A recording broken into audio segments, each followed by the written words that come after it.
চোখে না দেখার প্রতিবন্ধকতাকে পেছনে ফেলে এসএসসি পাশ করেছে বাগেরহাটের মোংলা উপজেলার ঐতি রায় নামের এই শিশু।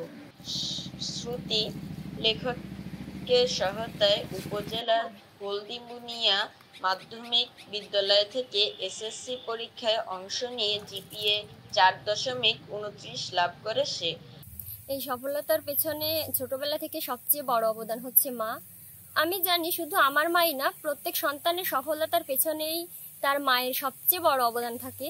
কিন্তু আমার মা হয়তো সেই দিক থেকে একটু বেশি কষ্ট বা বেশি ধৈর্য আমার মাকে রাখতে হয়েছে আমার জন্য, কারণ আমি আর 5টা ছেলে মেয়ের মতো স্বাভাবিক ছোটবেলা থেকে না। আমার এই সাফল্যের পেছনে সবচেয়ে বড় অবদান বা আমার মাথায় যার সবচেয়ে বড় হাত হচ্ছে আমার মা। জানা যায় পরীক্ষার হলে শ্রুতি লেখক হিসেবে তাকে সহযোগিতা করেন বিজয় হালদার নামে 8ম শ্রেণীর এক ছাত্রী। চোখে দেখতে না পেলেও মায়ের অনুপ্রেরণায় পড়াশোনা চালিয়ে যায় ঐতি। তার এই সাফল্যে আনন্দিত তার পরিবার ও প্রতিবেশীরা।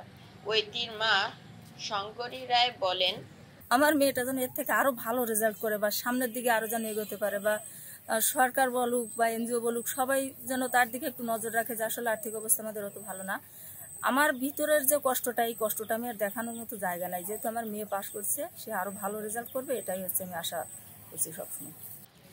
শেখ মারকুব মাসরাত, hello.bdnews24.com, বাগেরহাট।